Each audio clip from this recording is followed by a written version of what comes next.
All right. So welcome to our October Storytime. This is Storytime number 56.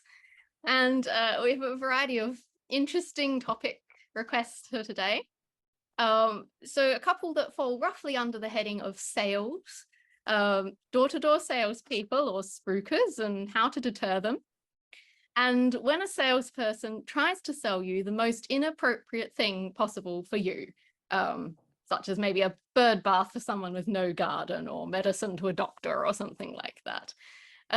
Some of our listeners might have some things bought from or allegedly bought from door-to-door salesmen to show us.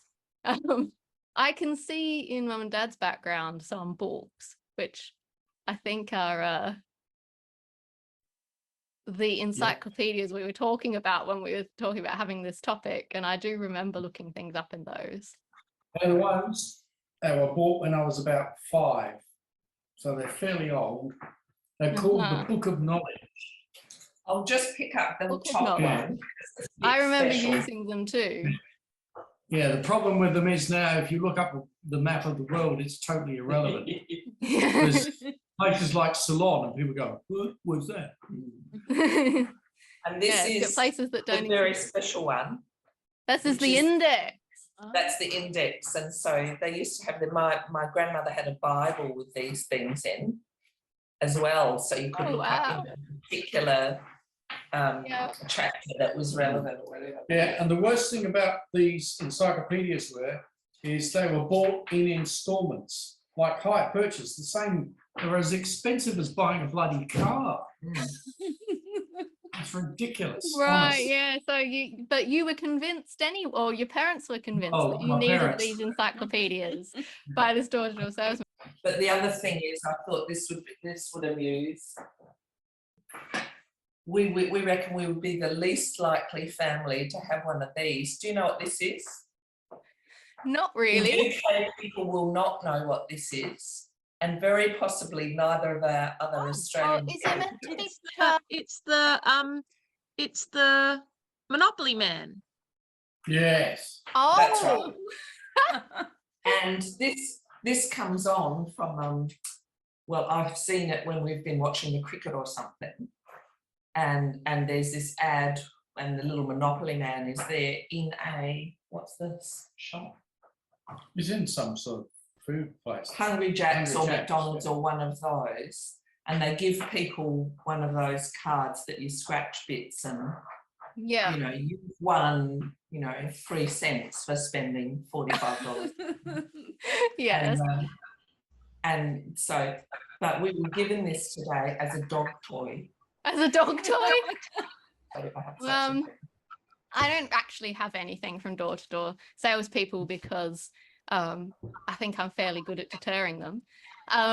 But I've got a pretend one. These rabbits, as you see, there are quite they're not really from a door-to-door salesperson, but I thought it'd be funny to pretend that we signed up to some sort of rabbit subscription and we get another one every month or something. I think internet shopping's a bit like door-to-door salesman. It can certainly be, and there are some equivalent things where it's like subscribe and get this.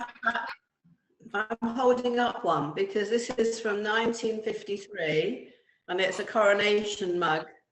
And I think now hang on to that one. You'll be fine. But I didn't buy this one, by the way.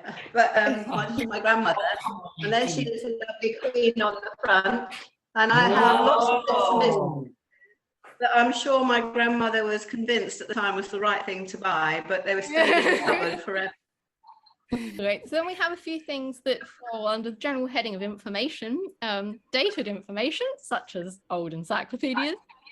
When you don't know what to Google to get the answer you're looking for, or how to Google something without getting unwanted results.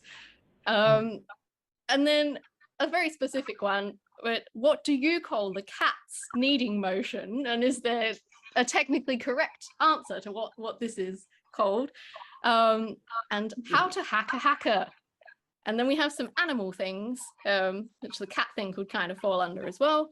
Looking for whales and never getting to see any. How to entertain non-domesticated animals. animals off script doing things that are weird for the species. And then hobbies and interests. So bicycle mishaps. And our final one, which a lot of us have dressed for today, when people are into things you really wouldn't expect. So something that people often are a bit surprised about me is that I do listen to some quite heavy music and have a relatively heavy taste in music. I thought I'd exaggerate it a bit and go for a really sort of death metal look today. As my thing that need more pins and needles. And yeah, I stuff. know. I don't have any like a choker or a fake piercing or anything that I could use. So, yeah, I couldn't do a lot here. The black lipstick is about all I The could lip is lovely. do. So I think there are some other unexpected hobbies in the group today. I think Dad's going for like climbing or something because that's something you really wouldn't want to do. Is that right? Look out!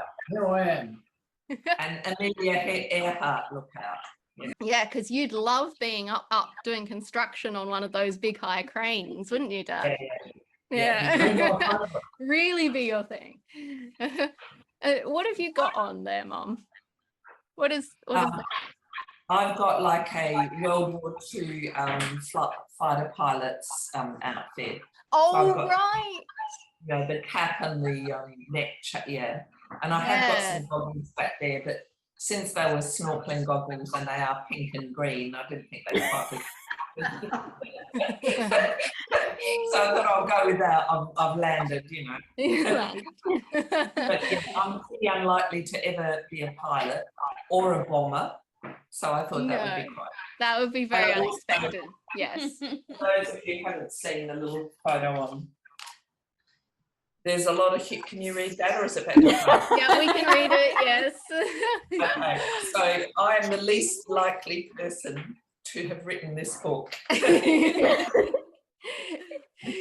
Yes, wonderful. Claire is a secret gardener.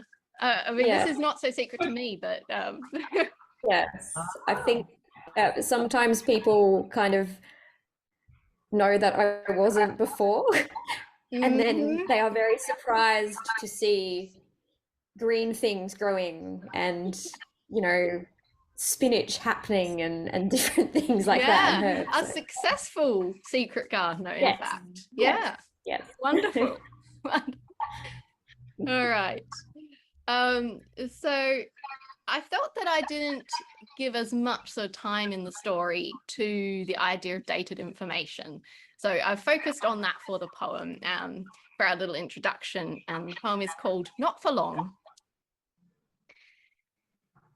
Arrayed upon the shelf, with spines rich red and brown and stately navy, they presided over those childhood curiosities. Why was the sky blue, and what did ostriches eat? Where was South Africa, and how did vacuum cleaners suck? And if you were queen, did you get to pick your own clothes? And why did ice cream and lemonade make a fantastic fizzing fountain? And how did hot air balloons fly? For many years, well thumbed and thin, the pages held the answers, playing their imposing part with fine prowess and full-colour plates for those parts that were apparently of most importance. Until one day, a small white box, TV-like, but with typewriter keys attached by a thin cable, came to sit upon the study table. And the thick-bound covers and library-scented pages had no word in the index book for this thing that would replace them. And yet, on the shiny discs that would come later, there was still no explanation of full fibre or the digital object identifiers that would one day identify every knot on paper. Or many other things to come, long after the old leather-bound volumes were gone. Because, in truth, information never stays current for long. Love it. Today's story is called I'm So Glad I Bought It, said no one ever. Alina drew the blind on the window of her flat and flopped back onto the sofa with an exasperated sigh. Outside, she could see the shadow of the IT salesperson moving on to the next door along the balcony. Alina had answered the door with her Google Home talking in the background, informing her of tomorrow's weather and the fact that the vacuum cleaner's battery was low. In spite of this, she'd been offered an Echo smart speaker for use with Alexa and told that her broadband speed could be improved up to 4 times. Alina, a person in possession of a wide range of smart home devices, and who frequently attended international meetings via video call as a translator on her exceptionally fast full fibre broadband, was probably not this salesperson's target buyer. Her approach to making this evident to the seller had been to begin asking a series of extremely technical questions about the products and services on offer. She regretted this tactic, which had in fact resulted in the unfortunate sales rep doing their best to come up with answers, including by eventually phoning their manager to get further details. When Alina had finally managed to tell the salesperson that she was very happy with her existing setup, thank you, she'd felt rather sorry for them and ended up offering them a ginger nut biscuit. Google had done a rather excellent job of emphasizing Alina's point by announcing that it was time to take the ginger nuts out of the oven.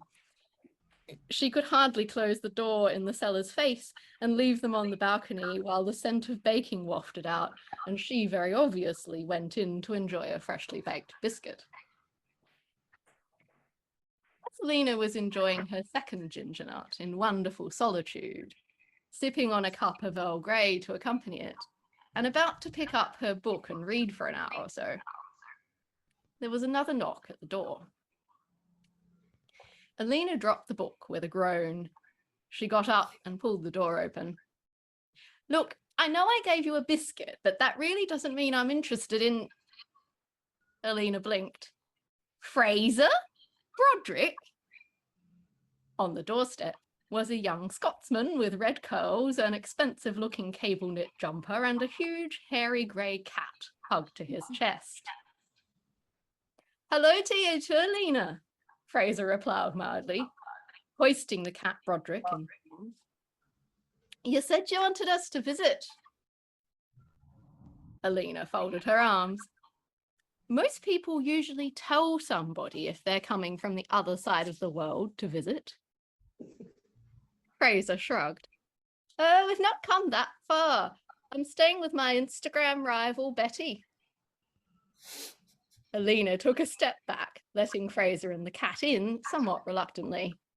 She had many questions about this situation and suspected very few of them were going to get answered. Your Instagram rival, she repeated crossly. You come to Australia and that's who you choose to stay with. She paused, frowning. Do you mean your Instagram rival, the 95-year-old who posts about a paper crane? Fraser nodded as if this was a completely normal rivalry come friendship to have. Of course. He put Broderick down on the sofa. Alina grabbed at the cat. Fraser, I have a rabbit. You can't just let Broderick wander around here.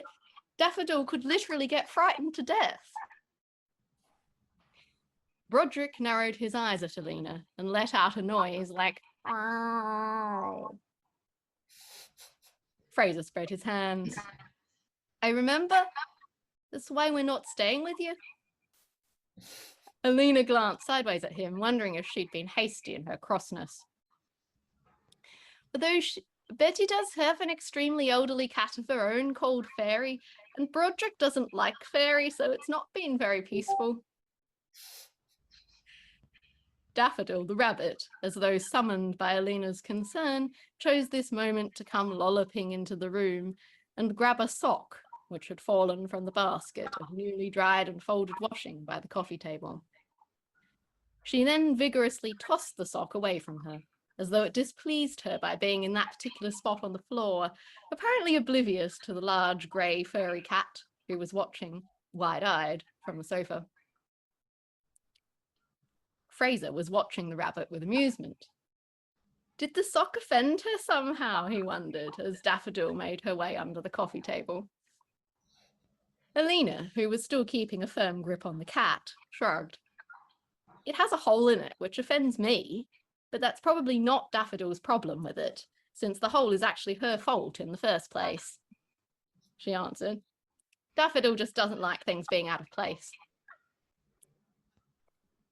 Daffodil emerged from under the coffee table as though hearing her name. Rabbits don't learn their names, do they? Fraser asked, still watching her. Alina shrugged again. She doesn't normally come to her name, if that's what you're thinking. At this juncture, Daffodil's sniffing nose seemed to sniff a little faster, and she stretched herself up on her hind legs to come eye to eye with Broderick. Broderick, who was crouched unhappily on the couch under Alina's hands, commented, "Wow," and remained frozen in place. Daffodil gave a loud grunt, launched herself up onto the couch, and ran at the cat, who squirmed from Alina's grip and fled, hissing across the room to hide under the television cabinet. The rabbit gave chase and proceeded to dart in and out from the cabinet, grunting and trying to bite Broderick. Alina stared at the scene in shock for a moment. "That's the heir to the Castle Stewart Hotel and Golf Links, you horrible bully of a legomorph," Fraser spat, leaning to try and rescue the cat and sticking his arms comically under the cabinet with his backside in the air. Alina fetched a towel to scoop up Daffodil with and placed the extremely disgruntled rabbit into the playpen she went in the bedroom when visitors with allergies came over. "I thought you said she'd be scared by Broderick," Fraser muttered, "not the other way around." "Now you see why it's not a good idea to turn up at my flat without warning," huffed Alina. She wasn't sure whether to be offended that Fraser hadn't chosen to stay with her, or extremely glad of the fact. She wondered whether 95-year-old Betty had got any warning. "The doctor does that all the time," Fraser tried. "Would you be annoyed if the TARDIS materialized in your flat?" Fraser, Alina reflected, had met her when she was on holiday. A person's temperament could be quite different when on holiday. She did distinctly recall trying to behave like Doctor Who and bonding over their mutual enthusiasm for the show. But right now, she's mostly unable to recall that particular make-it-up-as-you-go mood. "Fraser, some of us need to actually be practical and organised and responsible sometimes," she snapped. "And yes, I certainly would be annoyed if the TARDIS appeared and it landed on poor Daffodil." "Wouldn't she just end up inside?" Fraser mused. "I think that's what happens if the TARDIS lands in a living thing's space. It just goes around them." Alina rolled her eyes. "Fraser, you're deliberately missing the point." "You wrote me out your address and your number in Gallifreyan," Fraser remarked quietly. "I'd have said that probably constituted an invitation to come here." Alina grimaced. She was wondering if past Alina really had her best interests at heart. "I'm not saying it didn't," she sighed. "Just that it would be a sensible thing to do to, send a message first. I don't have any time off work or anything. I haven't thought about what you'd be interested in around here, or figured out how to manage Broderick around Daffodil, or decided who to introduce you to, or how. I haven't saved up so we can go to the good restaurants and do all the tourist things. You just decide to do something and that's it. You can do it. Just like the doctor. Other people can't just do that, Fraser." Fraser nodded despondently and sat himself down glumly on Alina's couch, where Broderick jumped up and began kneading at the throw rug. Alina watched the cat, watching Fraser. Whenever Alina had experienced eye contact with Broderick, it had generally been an intimidating thing. Yet the cat was now making very clear eye contact with Fraser, and it seemed to be having a comforting effect. Fraser scratched the cat's ears in silence.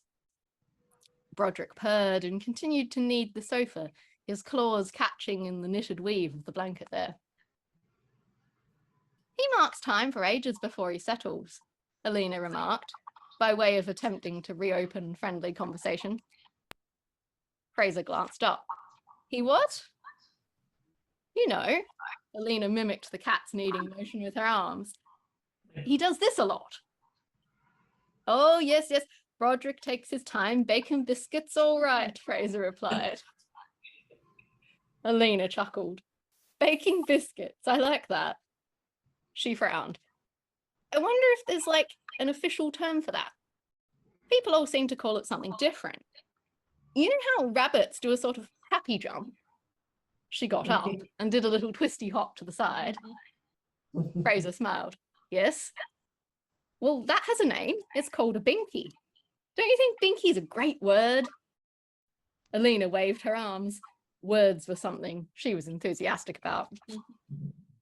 Yes, it sort of sounds like something a cute species of alien might be called in Doctor Who.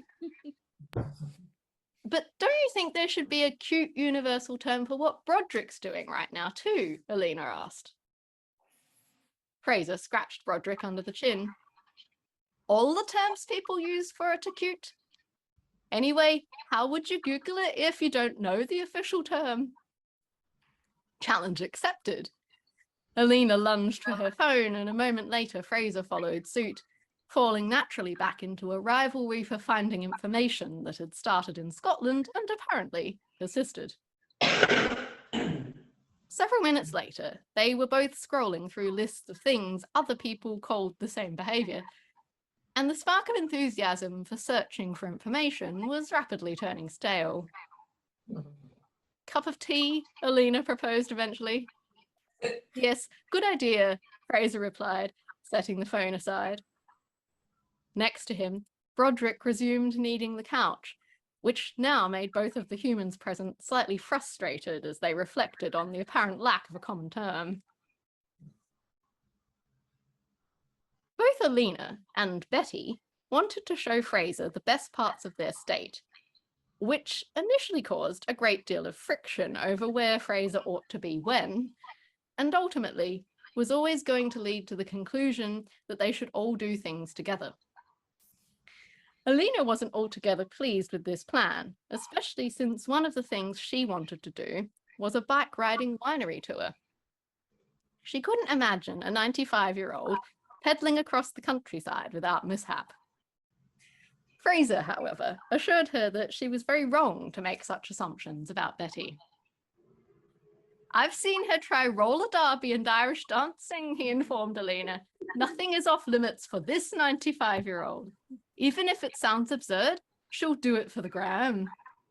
Given this description as the elderly Instagrammer, Alina was not sure what she was expecting when Fraser took her over to Betty's to be introduced, but it was certainly not a completely ordinary, prim and proper old lady in a pink twin set and pearls, leaning on a walking frame. Garden gnomes lined the path leading to Betty's door and seemed to size Alina up as she passed. The house had that particular old lady atmosphere made up of the scent of homemade jam, doilies, pot puree and cut flowers, and Fairy, the elderly white cat, scuttled out of sight into a bedroom as Betty led them down the hall to the kitchen. Alina looked about her, thinking that Fraser had been making things up about this Betty. Her Instagram was probably controlled by her granddaughter or something. Betty set a large blue and white teapot down on the table and tottered about, bringing cups, sugar, saucers, teaspoons, and the milk jug, one at a time, to the table, such that it was a very slow process. Would you like a hand? Alina ventured. Absolutely not, young lady, declared Betty. I'm perfectly capable of getting tea. She began putting scones in a basket, one at a time, using tongs. Alina shrank back a little in her seat and shared a daunted glance with Broderick, who was crouched at Fraser's feet. Would either of you be interested in buying my beets? Betty asked them as she poured the tea. Enterprising, Alina thought. Like beetroot? She asked. Are you a big gardener? Betty chuckled at this.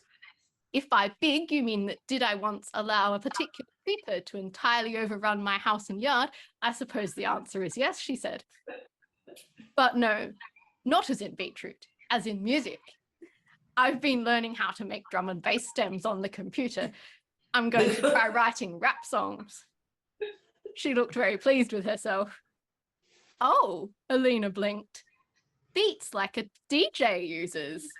I'm afraid I'm not especially musical. I wouldn't know where to start using those. She found herself trying to imagine Betty and her pink twin set standing behind a DJ's deck, and her brain rebelled. You've been busy trying new things as usual then, Betty, Fraser remarked with a grin. Are you still doing your vampire game? Betty nodded her head and took a shaky sip of her tea, leaving coral lipstick on the cup rim. Oh yes, I have to go and get ready at 4 because there's a meeting of the Vampire Council at Barb's. I'll be needing to make 3 trips to bring some props. Council meetings at LARPing usually turn into battles, you see. Alina tried to keep her eyes from turning into saucers and betraying her. LARPing? Like with the foam swords and stuff? Betty nodded, and very, very slowly scraped a bit of margarine from the tub to spread on her scone. I usually don't try to use a sword. I just sneak up behind people and say thwack and to indicate I've whacked them and bitten them. She was, at this juncture, just beginning to put the first scrape of the margarine onto the scone, her entire explanation having been taken up with getting sufficient spread onto the butter. Or sometimes I stab them with a knitting needle. A wool-padded one, of course. Fraser shot Alina a grin, seeing her shocked expression and seeming to delight in it. So, Betty, Alina wanted to take me on a bike riding tour of local wineries. Are you up for coming along? Betty set down her butter knife, the scone about half buttered at this point, and drew herself up in her seat keenly. Oh, yes, I've just had the local handyman make me a special trolley so I can tow my walker and some of my things behind a bike. I sometimes need some help getting on and off, but I'm not bad once I get moving. I was thinking I might join up to the Veterans Road Racing Club that rides around here on Sundays. Alina was feeling alarmed, wondering how it worked when Betty had to stop at intersections, but she tried not to show it. Which photo do you think I should upload today, Fraser? Betty asked suddenly, the cycling plans seemingly set aside for now. She pulled out a surprisingly new-looking phone, and Fraser went to lean over her shoulder, looking at the gallery. These ones from last month at surfing class, Betty went on. My granddaughter edited Carrie the Crane into them for me, so she wouldn't risk getting wet. A bit of a latergram, Fraser remarked. Oh yes, replied Betty. People keep wishing me a happy trip and safe travels and things. She grinned rather evilly. They're awfully confused by my slowness. How do you like surfing? Fraser wanted to know. Oh, well, I had to stay lying down on the board, my balance and legs not being what they once were, and I thought the water was very cold indeed, but besides that, it was quite good fun, Betty told him. And it was for the gram, you know. I mean, just look at these shots. Yes, replied Fraser. Plenty of Instagrammable moments here. He peered closer at one of the images. Is this one a selfie? Betty nodded, spilling some tea. It is. My granddaughter tells me that this new phone is waterproof, so I tested it out a bit. It's an absolute nincompoop of a thing, but the camera is very good, I'll give it that. Alina helped herself to some more tea and tried her best not to gape like a fish. It was a very pleasant day for a bike ride on Saturday, and Alina was slowly gaining faith in Betty's ability to remain upright, although she did have some concerns about the likelihood of Betty and Fraser having accidents due to attempted selfies. Broderick had been introduced to a special basket that clipped onto Fraser's handlebars, and after a great deal of complaining, was now settled in it, his long-haired chin resting on the basket's lip. Fraser and Alina stood either side of Betty's bike and helped her onto the seat, and Fraser held the bike upright, while Alina stowed Betty's walker in the special trailer. Without too much fuss, they were soon up the street safely and onto the bike track. So far, so good. Alina led the way towards their first winery stop, marvelling at how smoothly Betty was able to pedal. All that spirit of trying new things must be good for the leg muscles. Presently, Alina's bike began to be uncooperative. The bumps in the route cracked bitumen, tossing her handlebars this way and that. Oh no, she groaned, pulling to a stop and clambering off to inspect the tyre. Freaking heck, there's a 3-cornered jack stuck in it. I'll have to patch this. Sorry, everyone. Fraser got off his bike. Betty sailed past because she couldn't get off her bike and began doing loops around them until Fraser ran over to help her down and unfold her walking frame from the trailer. Once safely on the ground again, Betty edged her way slowly across the track to Alina and produced a puncture repair kit from the basket part of her walker, which was evidently bigger on the inside. Half an hour later, Alina was still trying to replace the tyre over the patched tube and cursing. I don't understand how this actually went in here before, she complained. My thumbs are getting blisters. You should let me try, said Betty, who was sitting on the little platform seat on her walking frame and sipping tea from a thermos, the origin of which was unclear. I don't think you'll be able to get low enough to the ground, Betty, Alina told her skeptically. Betty stood up, took hold of her walker, and teetered off back to where her bike and trailer stood leaning up against a tree. Alina assumed this meant that Betty had taken her at her word. A few moments later, however, Betty came teetering back again, a skateboard-like object balanced across the hand grips of the walking frame. Reaching Alina, she manoeuvred around the walker, lowered the wheelie platform down to the ground with the aid of a stick that had a gripper on the end, and walked her hands down the bars of the walking frame as though climbing a ladder until she could sit on the tall skateboard-like contraption, whizzing it around like a computer chair to face the right way. Right, she said, now on the same level as the shocked, crouching Alina. Let's have a look at this blasted plopper. Alina was still very sceptical of the capacity of Betty's elderly, stiff-knuckled hands to do any better at getting the tube back into the tyre than hers could. Betty, however, was feeling determined, and when Betty was feeling determined, things did as they were jolly well told. They were just putting air into Alina's tyre when Fraser, who'd been walking Broderick up and down and being absolutely no help whatsoever, gave a shout. Kangaroo! Kangaroo! Alina and Betty glanced up from Alina's bike. They'd both forgotten that kangaroos would be a great novelty to Fraser. The kangaroo was a large red one, and it was settled on the track ahead of them, devouring one small tuft of grass that had pushed its way through the bitumen, rather than the lush meadow-like options available on either side. As they watched, the kangaroo finished pulling the grass from the track, looked around, seemed to decide that this was as good a spot as any for sunbaking, and lay down. 2 meters of big red male kangaroo now lay between the 3 humans and their intended route. Well, hello there, Fraser exclaimed, making as if to go forward and greet the animal. No, no, no, no, no, exclaimed Alina and Betty in unison, taking a firm hold on whichever of Fraser's limbs they could reach. That animal has a lot more muscles and a lot more weight than you, Fraser, Alina told him. The kangaroo lounged back as though listening and deliberately wanting to show off the huge chest muscles under his short red-brown fur. If he kicks you, you're going to stay kicked, Alina went on. Broderick, who had been back in his basket, ready to ride, now jumped to the ground, crouched, and crept towards the strange other animal. Alina looked at him in disbelief.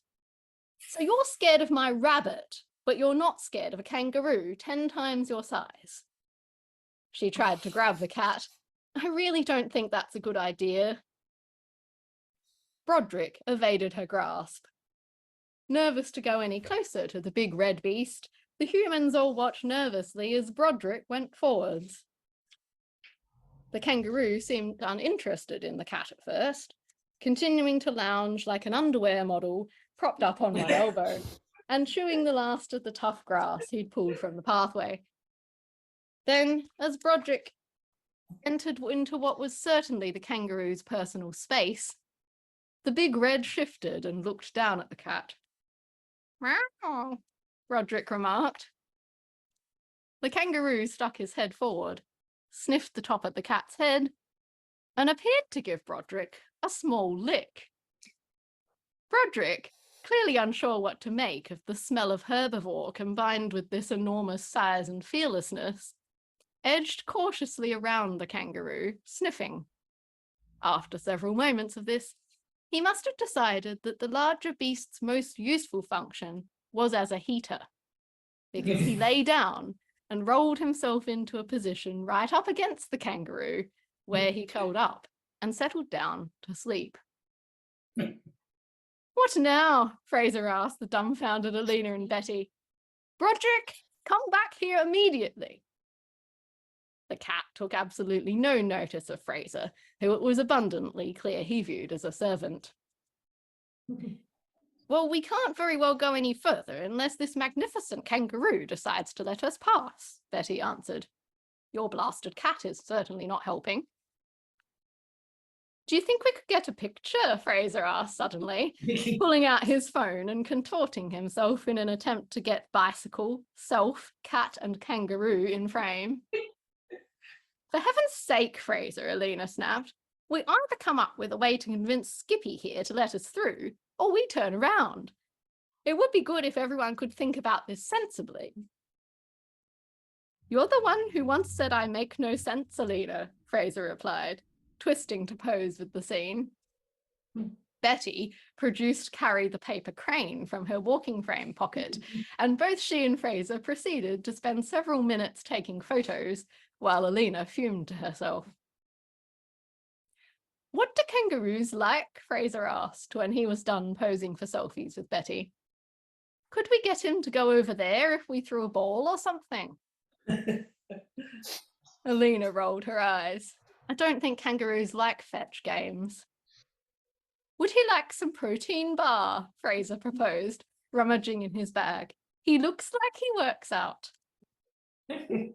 "I'm afraid, Fraser," Betty sighed, "that these creatures generally only eat grass, so food isn't likely to tempt this impressive fellow." She spread her hands to indicate the luscious quantities of grass either side of the path. "Would he follow us into the field if we crashed about a bit and made it seem like an interesting place to be?" Fraser tried. 1 hour later, Fraser finally coaxed Broderick back to his basket with the offer of treats, and the three humans decided that perhaps it would be better to visit the wineries by taxi, all things considered. Back at Betty's house, slightly tipsy from wine tasting and tired from the morning's unexpected twists and turns, Alina, Betty, Fraser, and Broderick contemplated what else might make for a fun group activity. Whilst they did so, they sipped fresh cups of tea, and Alina and Fraser enjoyed the last of the scones warmed up in the oven. Betty, however, only partook in the tea. "I can't stand a reheated scone," she declared. Presently, the doorbell rang. Betty looked around. "Oh dear, it's probably that door-to-door sales chap who keeps coming round trying to sell me some sort of electronic listening machine. Poor thing, he always spends an awfully long time talking to me, and he never gets anywhere." She stood up and gripped her walker. "I'll be right back. I always prefer to answer the door to him in my vampire costume. He makes the most wonderful face when I show my fangs." She teetered off in the direction of the bedroom. "Kind of sounds like he's the one getting scammed," Alina remarked. There was the sound of Betty opening the lock, and a younger voice said, "Good afternoon. I was just wondering if you had a few minutes to discuss. Hello, Martin, said Betty in a very friendly tone.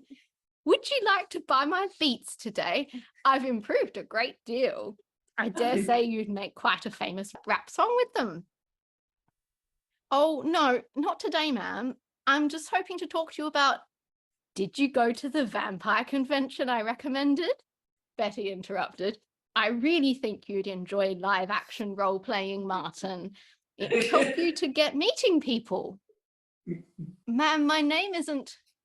Would you like a cup of tea? Betty asked, stepping back from the door. You work so hard. The scones are reheated, I'm afraid, but the kettle is just freshly boiled. Fraser and Alina shared a glance. She's good, Fraser mouthed, and Alina nodded, smirking. Oh, I'm not really supposed to, lathered the salesman. Oh, go on, Betty told him, flashing a smile that Fraser and Alina knew to contain vampire fangs. I can tell you about my very eventful week. I should probably be getting on to the next house, stammered the young man, taking a step back. All right, well, you take care, Martin, Betty told him, grinning and waving. The young salesman beat a hasty retreat. When Betty came back in, Alina and Fraser clapped. That was amazing, Alina told her. I actually gave one of those salespeople a cookie last week. You have to teach me your magic. Betty beamed, showing her fangs, and sat back at the table, picking up where she'd left off with her cup of tea. Then she looked at her phone and frowned. Oh, what's this now? I didn't post this. I don't know anything about Bitcoin. I hope nobody asked me any questions about it. Alina leaned in. Oh dear, I think your account's been hacked, Betty. Betty's brow creased. What should I do? Alina and Fraser looked at one another. What would the doctor do? They said in unison. The doctor would take direct action, Alina insisted, not just reporting them and waiting for the Instagram admin to act. We have to send this hacker a message that. Fraser's voice joined hers. This 95-year-old Instagrammer is protected. Yeah. Alina pounded the table, making Broderick jump on the sofa. So how do we do that then? Fraser asked. Alina considered, an evil little smirk developing on her face. We hack them back. But how? Alina picked up the phone. We pretend to be interested and make them click a link. She grinned. Chances are, they'll just assume we're the ones being tricked and let their guard down. I'll take remote control of their device and clear them out of Betty's accounts. Maybe I'll leave them a paper crane desktop as a smack in the face. Do you know how to do all that, young lady? Betty demanded. Oh, yes, answered Alina. There are some benefits to having a gadget house and having to learn how to keep it all secure. I may or may not have had some training at work for this sort of thing too. Fraser looked at her. Alina, aren't you a translator for TV? Alina smiled. That's a thing I make money doing, yes. She picked up Betty's phone. Go back to my flat and make yourselves at home. I'm just going to pop into an actual office. I'll see you soon for planning Fraser's next tourist adventure. And I'll bring this Instagram account back, good as new. Betty and Fraser went to Alina's, where Fraser had to spend 20 minutes trying to catch Daffodil the rabbit and put her into her playpen, while Betty held on to Broderick. No sooner had Daffodil been secured than there was a knock. Oh, Alina's back already, exclaimed Fraser. Betty eyed him with a mischievous glint in her eye. Do you really think Alina would knock on her own door? She raised her eyebrows. I rather suspect that lassie doesn't even need a key. Fraser, looking wide-eyed and confused, went to answer Alina's door. It was a very friendly young person with some very clever technological devices. And Fraser, not being as wary as some of us might be about cost, was fascinated. When Alina did come home, it was to discover Fraser sitting on her living room rug with an Echo smart speaker for Alexa in front of him on the coffee table, trying to ask it what the correct term was for when a cat presses its paws up and down. Betty was unimpressed. I'm sure we could find the answer in my old encyclopedia set, she was telling him. I got those books from a door-to-door salesman, you know, back when they sometimes had things that were actually useful. None of this hacking you stuff. Alina put the kettle on and set Betty's phone back on the coffee table, disgruntled at this ungrateful scene. If you wanted to write a book cipher, perhaps, she scoffed. Fraser, please don't tell me you bought that thing. She eyed the smart speaker as though it was extremely offensive. The salesperson was very friendly and said your ginger nuts were excellent, Fraser reported. Alina replied, glaring.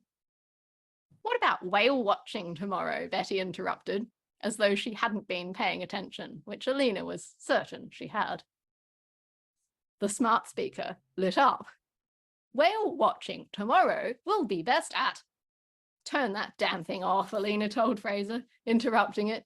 I already have a smart home hub. I need Alexa listening too.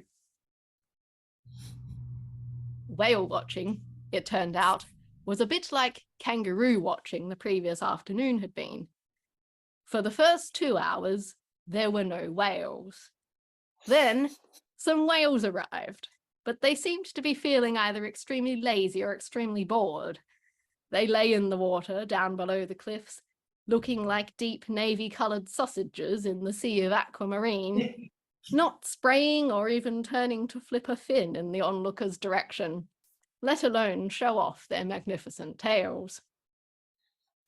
Maybe they need some entertainment, Fraser suggested, after the whales had maintained their floating log position for some 20 minutes. Broderick was asleep on a nearby bench, his fur lifting in the chilly wind coming off the sea. Betty and Alina were huddling in their coats. We should do something to get their attention, Fraser went on. Alina looked at him incredulously. How do you propose to get a whale's attention, Fraser? She folded her arms. Are you an expert on enrichment activities for whales? Fraser shrugged. We could go to the fish shop and buy some fish to throw in. Betty smiled. I believe those ones are baleen whales, Fraser. That means they eat plankton by sieving it out of the water. They probably wouldn't be interested in your chip shop fare. Fraser deflated. He leaned on the railing, shrugging his coat from his shoulders and holding it in front of him. Surely you're not too warm, Fraser. Alina nudged him, amused, and Fraser lost his grip on the coat. The large, kite-like form of it floated down from cliff to water, casting a wide shadow. As it did so, one of the great hulking shapes in the water let off a huge spray, hitting the coat with a soaking shower before it even reached the water.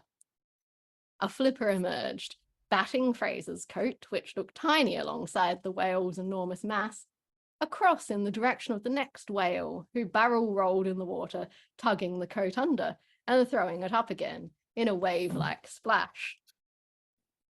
I guess the answer to how to get a whale's attention is to drop your coat, Alina mused with a smile. You've really seen it all this trip, Fraser. It's almost like the animals are acting off script just for you. A few weeks later, Alina sat with Fraser at Betty's kitchen table, preparing to bid Fraser and Broderick farewell. They had humoured Betty by agreeing that she could get out the old set of encyclopedias, which she insisted was still a good purchase, and had taught her all she knew about whales, kangaroos, and various essential principles of life. Alina was unimpressed, declaring that all the information they held was inevitably dated. Betty drew herself up. Well, there used to be a salesman with stuff worth keeping. These books would tell you all about the info you were seeking, and you'd probably learn a fair bit more just talking to the man than all of us can learn today as scrolling Instagram. I'll be ROTFLLing if you told me what you think is true when you haven't been reading. And I'm not going to ask AITA when I tell the new salesman I'm not interested today, because at least I asked him in for a cuppa and some learning. LMAO, I doubt that he'll be earning from this speaker that talks like wah, wah, wah. Pretty sure it's talking out its AA star star. Betty put down her cup of tea, most of which had spilt from her attempting to mimic rapper moves with her arms. How did I do? She asked, reaching for a scone. Do you think I could pull off a rap battle? Betty, Alina began, taking a deep breath. You know you used a lot of internet acronyms in your rap there. What about them? Asked Betty, slowly scraping at the margarine and pursing her lips, which were today a vibrant Barbie-like shade of pink. Well, Alina paused. Do you know what they actually mean? Betty shrugged. You won't find them in these encyclopedias, that's for sure. But I get a lot from context. Betty, I'm pretty sure I'm so glad I bought these encyclopedias from the door-to-door salesman is the kind of thing you'd usually find on the internet, followed by the words, said no one ever. Alina went on. Do you know what I mean? Betty chuckled and nodded. Yes, you're probably right. Their information has mostly had its day. She shrugged. But I'm rather fond of them. Fraser was, meanwhile, running his finger down the entries listed in the encyclopedia containing the letter C. He stopped at the entry for cat and read carefully. Presently, he froze. Alina, listen!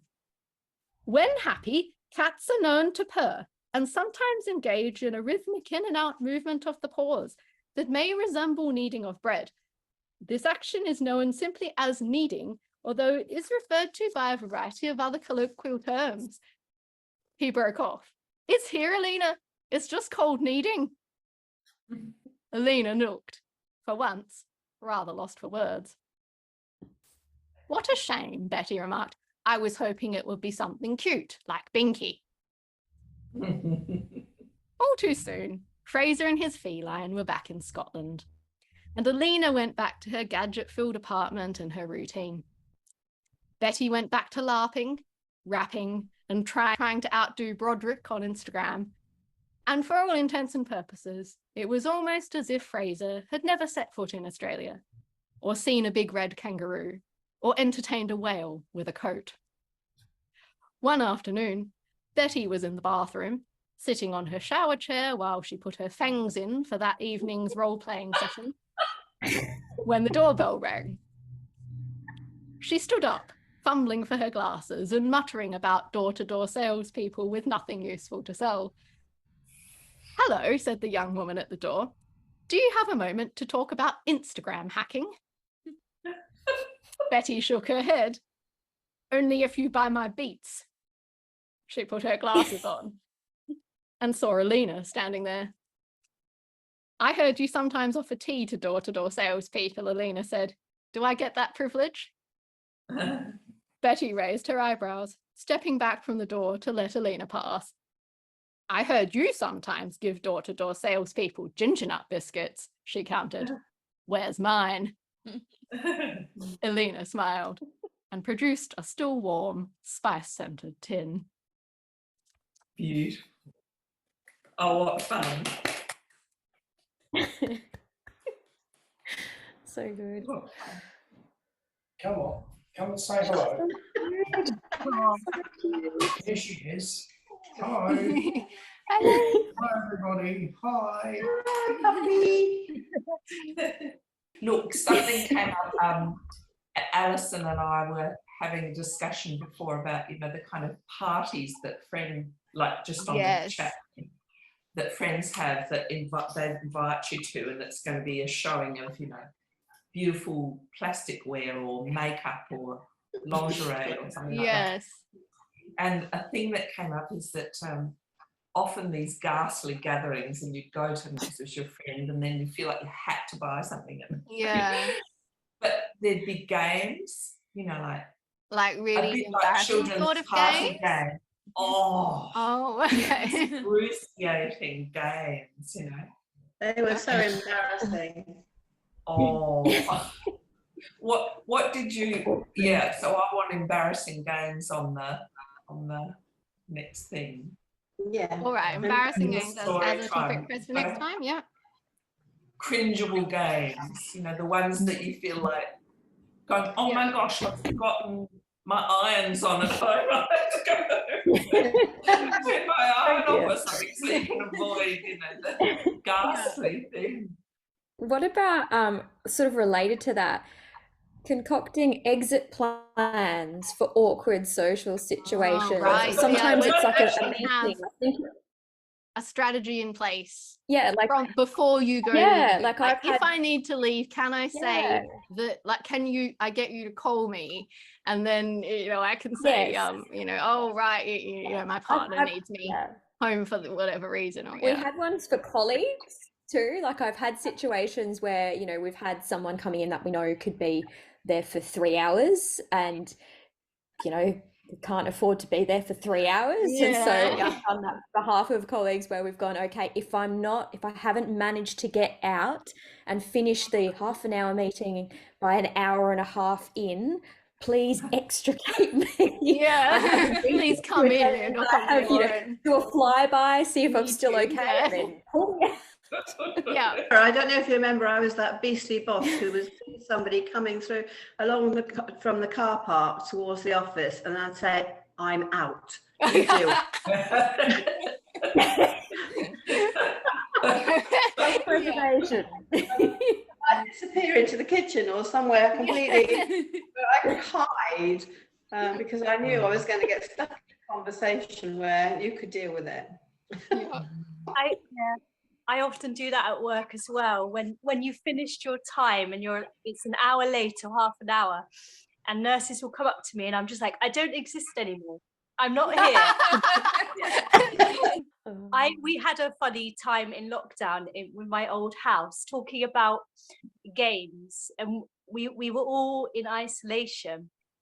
And we were like, what should we do? And we created a party where each room was a theme, like a particular cuisine. Or actually, so one of my friends, Izzy, she had the living room, and she wasn't a cuisine.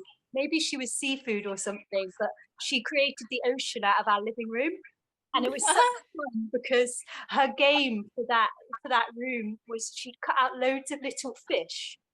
And we were all supposed to lie on a skateboard in pairs, and we were given a straw, and it was literally like, it's yourself, the person with the most amount of fish at the end wins, and everyone's just sucking up as many as possible. It was like such a good idea. It wasn't a bad game, it was great. But that sounds like lots of fun. Yeah. I was once accused of, when we're talking about things that you have as an excuse to get out of a situation, and I was on the phone so I used to work in pensions admin services, so we'd have a lot of elderly people call up, and you'd maybe be the only person they'd spoken to that week, so you'd hear a lot of, and then but the fire alarm went off while I was talking to this very disgruntled old man, and I was like, I'm really sorry, I've got to go, our fire alarm's going off in our office. He was like, oh, I like your excuse. And I was like, actually you. And they had to put the phone down, and then when I called him back, he was like, oh, I see you've called me back after you've realised that I saw through your excuse. Wasn't It wasn't actually a but also you could hear it in the background. So the idea that I got one of my colleagues to maybe play it on the phone, play the sound of the fire alarm. Like, oh yeah, it's just the sound of the fire alarm. I mean, it would be such a saturated idea. Yeah, but I just couldn't convince him I hadn't done it. I was so close to just being like, I'm really sorry. Yeah, I did do that. That was. We're just spending a lot of time arguing about this. Maybe you should own up to the thing you didn't do. So that's a good spin-off actually. False confessions, Sarah. Yeah, that is an exit strategy sometimes, isn't it? It's somebody absolutely convinced you've done this, and you're going to be there for hours. So you no, I didn't, and like try to prove why not. Maybe it'd be easier to be like, you're right, I did. I'm going now. Sometimes when you or your partner are invited somewhere and you're quite excited to go, but they don't want to go. Oh, they yes. For a particular reason. Maybe it's because there's somebody there who they don't want to see, or maybe it's because it's fancy dress and they really don't like fancy dress. You're dressed up as Luby Lou, and they, and then you have to stop at a petrol station and get petrol dressed as Andy Pandy and Luby Lou. This is a true story. Yeah, I think there's a lot of embarrassment that's caused by one person being invited and the other person having to go. Yeah, someone that doesn't really want to be there gets dragged into the situation. Yes. Yeah. I'm really bad at introducing people. I used to live with my housemate. She'd have a lot of her friends would come through that my partner didn't know, but I'd know them, and we'd be in maybe like the kitchen or something, and I'd not introduce them, and then it would go on too long and it'd be too awkward. So he came up with a code word, and he'd say, "Do you want me to put the kettle on?" And that was the code word for introduce me to this random person that's in the kitchen. No, it doesn't work it doesn't work all the time, because it's really strange if you're just out and about to say, "Do you want me to put the kettle on?" So we've got some old new phrase, but yeah, it just I love it. yeah, so you'd end up sometimes it'd be like 2 a.m. or something, because you'd both come in from a night out, and you'd be like, "Do you want me to put the kettle on?" And I'd be like, "Yes." So it looked like it wasn't a code word.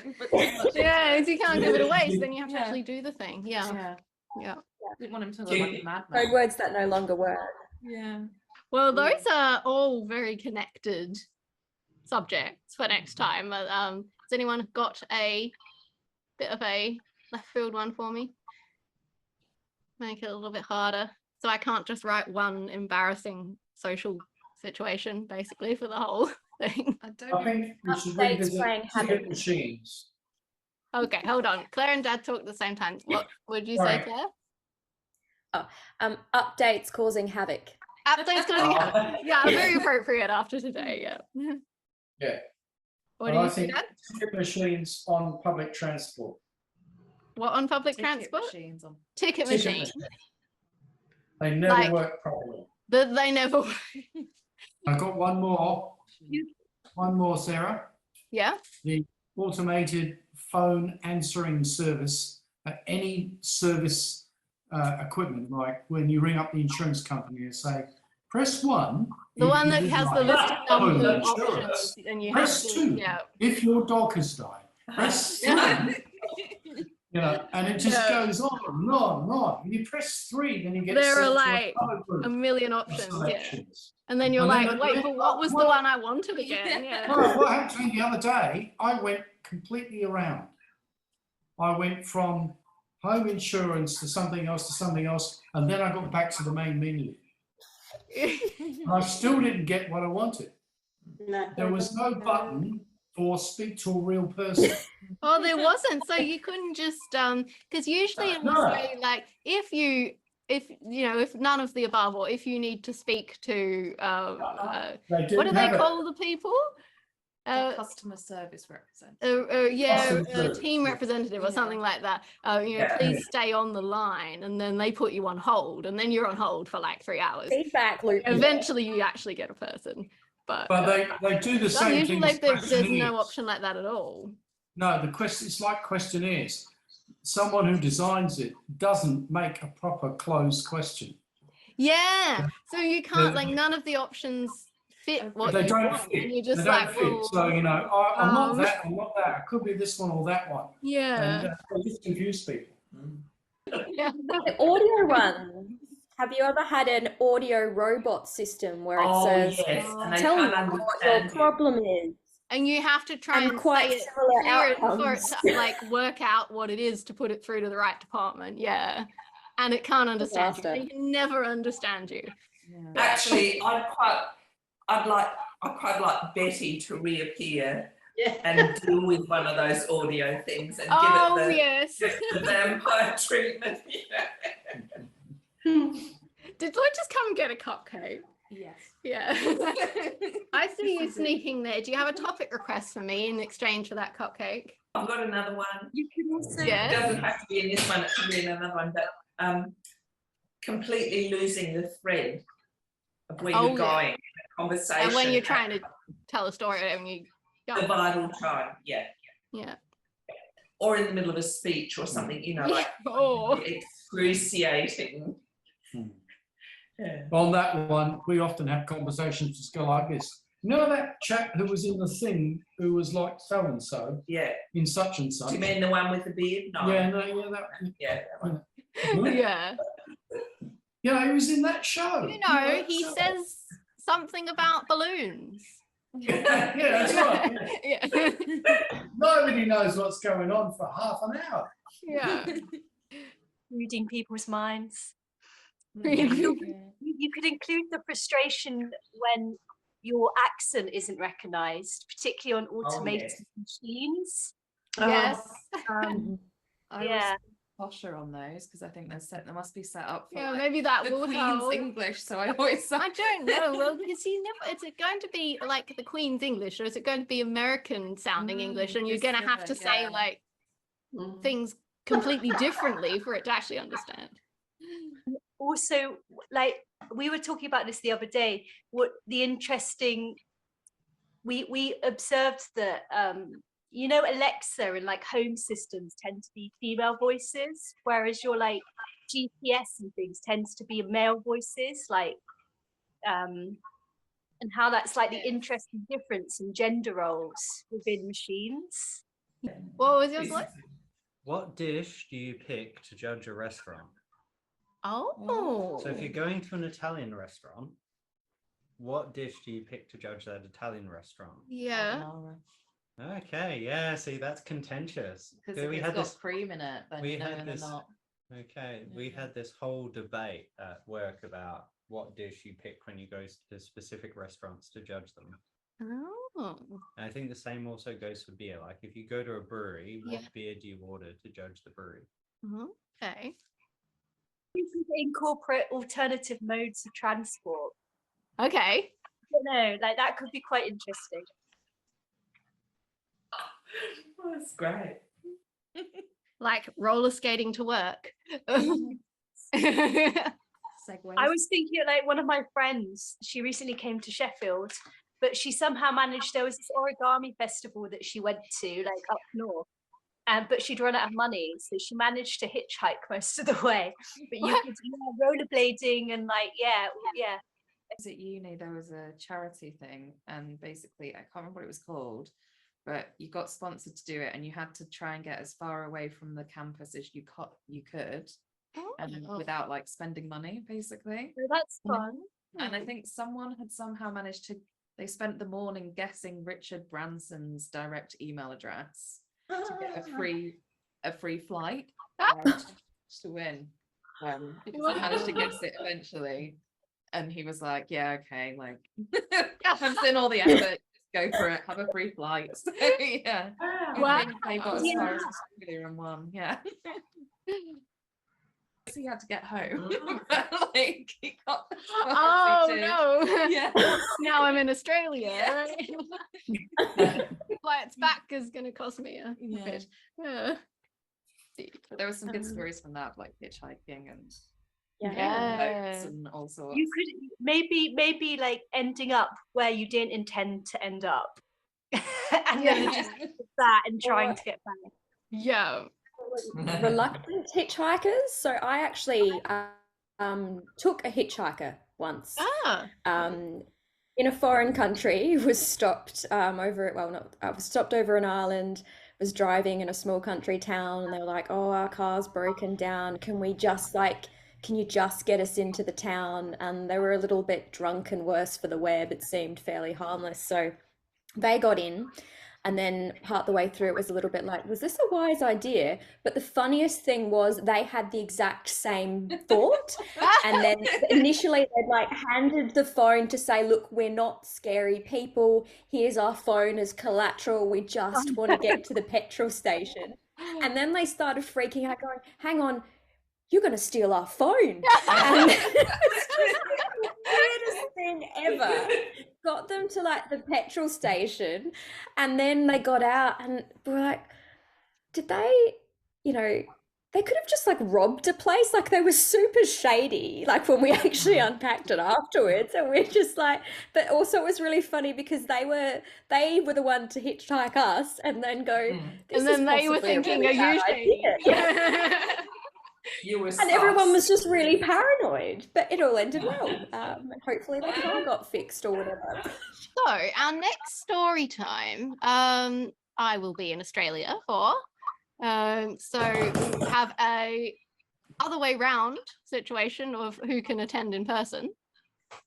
The somewhat annoying, awkward thing is that daylight savings will at that point have changed in England as well, which means that today we started at 7:30 for Australia in the evening. And we start at 10 o'clock here, which is kind of reasonable. And Camilla was able to wake up and come and join me here.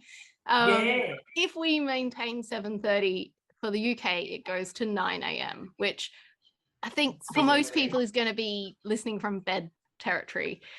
And we won't get our UK contingent properly on screen in that situation. So it might just be we have to do that, but so the date that should be would be the 12th. I'm gonna say I'm just for various reasons. I think I probably need to go for the 19th instead. Yes. Because I would have had a bit of a busy week that week at the 12th, and I don't think I'm going to have much of a chance to write the story. So for next month, the 3rd Saturday rather than the 2nd, 19th of November. And I will do it in the evening over in Australia so that it is possible for people over here in the UK to tune in on Zoom and be able to hear the story still. The question is whether or not to do it at 8:30 at night so that it's a bit more of a reasonable hour here. I think I might have to put that to the chat after this so that everybody can have a say, because we are missing a few people today who are regulars, and it would be better if they did get some input into whether or not that's going to work. So for the date, definitely the 19th, for the time to be confirmed, and we'll have a bit of a discussion in our chat threads about that. For a story which has gone from awkward dinner party to now we're trying to hitchhike and ending up at restaurants and arguing over them, and goodness knows, somehow I'll tie all that together. And so I hope to see you all on the 19th. It was fun. Yeah, lovely to see Thanks everybody. for coming. See you all. Thank you, Sarah. Next Yeah, time. everyone. Bye.